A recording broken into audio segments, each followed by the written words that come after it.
Bonjour à tous et bienvenue pour ce nouveau numéro du JTech, le JTech sur 01net TV, c'est toute l'actualité de la semaine.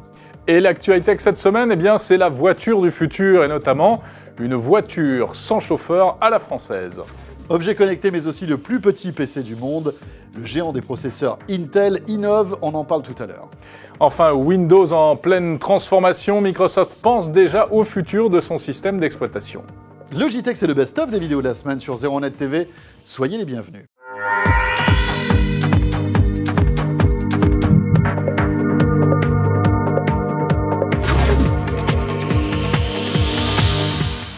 Alors voilà, nous sommes dans une voiture qui roule toute seule, une sorte de Google Car à la française. Ça, c'est un système qui a été mis au point par l'INRIA, l'Institut national de la recherche en informatique et en automatique, donc Institut français de recherche. Et le concept est un petit peu le même que la Google Car. Donc la partie pédale et la partie volant est prise en charge par une espèce de dispositif là, qui est dessous, et tout cela est piloté par un ordinateur qui est ici, et un ordinateur sous Windows. Bon, alors c'est une petite voiture, hein, donc je suis devant, François est derrière. François, tu te sens en sécurité ? Alors écoute, oui, je suis en sécurité parce que déjà la demoiselle qui est devant nous a l'air de s'y connaître, hein, donc ça va, tout va bien. Mais c'est quand même étonnant. Alors, on est dans une petite voiture, une C1, hein, et on voit que ça fonctionne.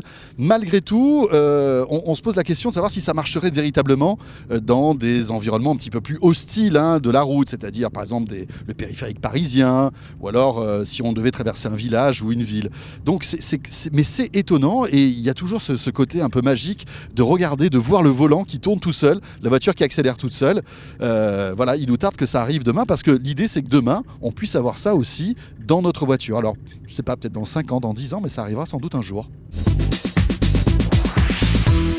La limite de vitesse est fixée à 50 km/h. Néanmoins, le conducteur peut choisir lui-même la vitesse et c'est lui qui a le dernier mot là-dessus. D'accord.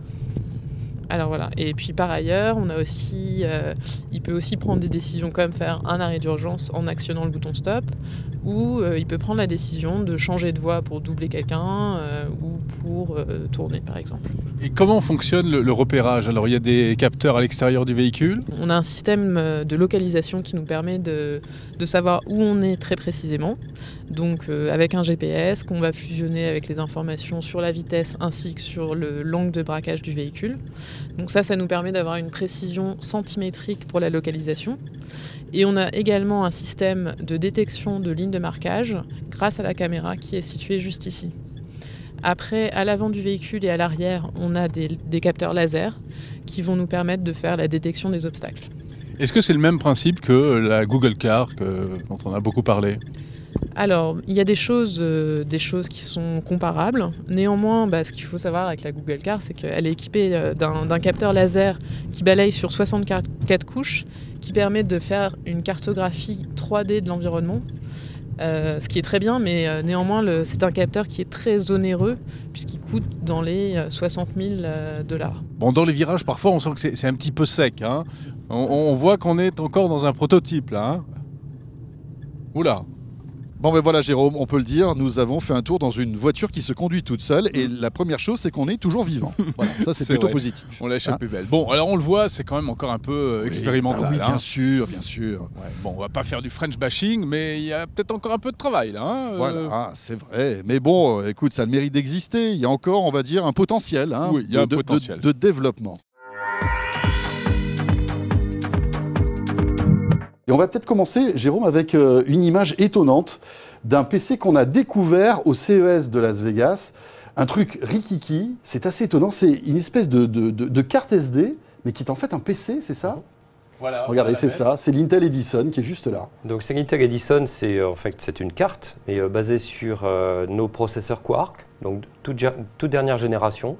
Ce sont des processeurs, comme vous l'avez dit, qui sont de plus en plus petits et qui nous permettent d'adresser le marché des objets connectés, des objets intelligents. Donc ça c'est quoi ? C'est un PC complet ? Ça, la fonctionnalité d'un PC, y compris la connectivité, hein, c'est-à-dire c'est équipé de Wi-Fi, de Bluetooth.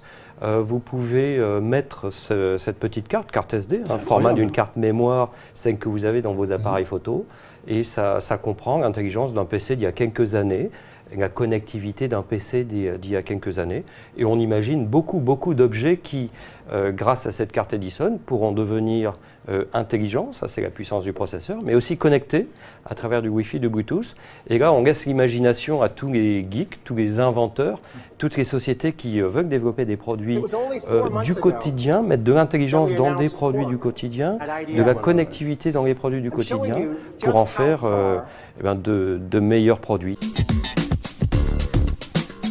Alors, je vous montre une petite carte. 70. Ça, c'est pour les développeurs. Vous m'avez dit tout à l'heure qu'il y avait des geeks parmi vos auditeurs. Et parce que je suis sûr que si je donne ça à ma mère, je ne suis pas persuadé qu'on fasse grand-chose. C'est une carte Galileo, équipée de processeurs Quark. Donc c'est une carte pour développeurs. C'est une carte pour développeurs. Il y a tout ce que vous voulez pour faire des développements intéressants. On a des gens qui font de la domotique avec ça, donc qui développent chez eux, qui inventent des produits, qui mettent de l'intelligence là où il n'y en a pas. On a des démonstrations, des gens qui font des drones équipés d'une puissance suffisamment importante pour pouvoir mettre une caméra, faire des reconnaissances d'images, que le drone sache exactement où il est, pas parce qu'il y a une GPS, parce qu'il reconnaît les images et donc il va pouvoir naviguer. Donc ça, c'est une démarche, ce n'est pas un produit final. Ne pensez pas que vous allez l'acheter dans la grande distribution. Oui, mais c'est plutôt pour le monde universitaire, c'est plutôt pour le monde des développeurs. Ça coûte cher, ce genre de choses? Non, ça coûte quelques dizaines d'euros sur le marché. Donc c'est vraiment... C'est quel type de processeur? On est toujours sur Quark. Quark. Donc c'est pour penser, pour développer... Dans la petite carte qu'on a vue tout à l'heure. Absolument. Ça, c'est la carte de développement. Pour les innovateurs, pour les inventeurs, pour qu'eux mettent de l'intelligence là où nous, on n'a pas pensé qu'on pourrait en avoir besoin. Donc on fournit tous les éléments technologiques, toutes les couches logicielles pour pouvoir faire ces développements. Donc c'est un produit, oui, de geek, plutôt de développeurs, d'universitaires, aussi pour le monde de l'éducation. On a présenté au CES en début d'année un certain nombre de dizaines de références dans notre jargon. Ce sont des prototypes de produits qui sont très proches de la commercialisation, mais qui sont équipés de technologies permettant de les fabriquer en très grande série. Entre ces dizaines de références et l'objet que vous pourriez acheter dans le grand public, dans un grand magasin, on a besoin de partenariat d'une marque qui le commercialisera sous son nom. Mais ça peut aller très vite. Et on a proposé des objets aussi différents que des écouteurs, vous savez, les petits écouteurs intraoculaires, qui, en même temps que vous fournir du son, c'est quand même bien pour un écouteur. Oui, c'est déjà pas mal. Prend dans votre oreille votre rythme cardiaque et peut synchroniser les musiques que vous écoutez avec le rythme cardiaque. C'est-à-dire quand vous vous entraînez, vous courez, il va accélérer la cadence de la musique. Vous avez toujours la musique qui correspond à votre rythme cardiaque. Windows bouge encore, le géant de Microsoft, et il change de visage même, François. Oui, il change de visage. Alors bon, depuis quelque temps, vous avez peut-être mis à jour votre Windows avec la version 8.1, mais ce n'est pas terminé. Microsoft prévoit encore pas mal de changements. On en parle tout de suite. Une option qui était déjà apparue dans Windows 8.1 mais qui maintenant serait par défaut pour tous les gens qui ont des ordinateurs non tactiles. Et cette option, c'est de booter, en fait, de démarrer son ordinateur directement sur le bureau traditionnel de Windows et non plus sur l'interface Windows 8 avec les grosses tuiles. Alors bon, c'est un petit changement, mais c'est un gros changement quand même d'un point de vue ergonomique et pour les utilisateurs de PC non tactiles, puisqu'ils vont se retrouver dans Windows en fait dès le démarrage assez traditionnel, comme celui qu'ils connaissaient avant Windows 8. Et en fait, si Microsoft fait ça, ce n'est pas forcément innocent parce qu'on sait qu'il y a eu beaucoup de problèmes avec les nouveaux utilisateurs de Windows 8. Ils ont eu de gros soucis pour s'adapter à cette nouvelle interface. On pourrait voir revenir la barre des tâches de Windows, la barre des tâches qui est en bas de toutes les applications Windows classiques. On pourrait la voir arriver maintenant sur les applications métro, les applications modernes. C'est-à-dire que quelqu'un qui est toujours avec sa souris et son clavier pourrait, en passant sa souris en bas de l'écran, revoir la barre des tâches classique Windows. Ça aussi, c'est un gros changement puisque avant jusqu'à aujourd'hui, toutes les applications Windows 8 sont plein écran et il n'y a pas moyen de faire appel à l'ancienne interface. Et là, on pourrait en fait revenir à l'ancienne interface simplement en faisant baisser sa souris en bas de l'écran.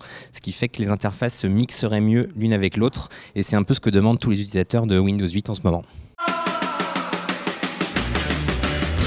Devant un petit peu le semi-échec qu'est Windows 8 pour Microsoft jusqu'à présent, il se murmure déjà que Microsoft présenterait ou tout cas donnerait les premiers détails sur Windows 9, la prochaine version de Windows, dès sa prochaine conférence développeur qui aura lieu dans les mois qui viennent, très bientôt, la conférence Build.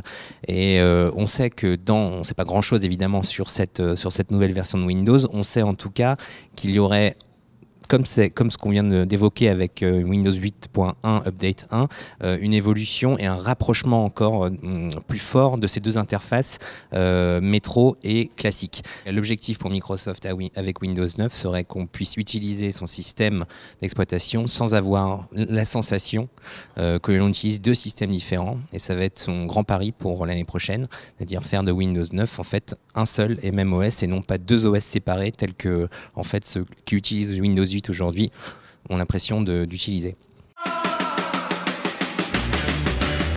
Le risque auquel ils font face actuellement, c'est que leur système ne soit pas très aimé des développeurs d'applications, parce que c'est ça le nerf de la guerre. Ils ont besoin d'avoir beaucoup d'applications sur leur store, et pour l'instant ce n'est pas le cas. Ils sont loin d'avoir des applications aussi intéressantes que ce qu'on a sur d'autres plateformes, et tant qu'ils auront ce problème, ils auront du mal à imposer Windows 8 aux utilisateurs. Donc voilà, le souci, ça va être de rendre Windows 8 aussi bien plus intéressant pour les développeurs. Voilà pour cet avant-goût du futur Windows. Voilà, et cette mise à jour qui pourra arriver dans les semaines ou les mois qui viennent. Tiens, à ce propos, date importante en avril, avec ce grand rendez-vous développeur qui s'appelle la Build, où tous les développeurs se retrouvent pour travailler aux États-Unis, pour travailler sur cette nouvelle version de Windows. On en saura plus, donc beaucoup plus, en avril prochain. Voilà, c'est la fin de ce JTech. Retrouvez l'intégralité de ces vidéos et bien d'autres sur 01nettv.com. Et j'espère de tout cœur que vous nous suivez sur les réseaux sociaux, Google+, Twitter, Facebook. En tout cas, on vous y attend. On se retrouve samedi prochain pour le prochain épisode du JTech et bien entendu, chaque matin pour l'actualité au quotidien. Portez-vous bien et à très vite. Salut à tous.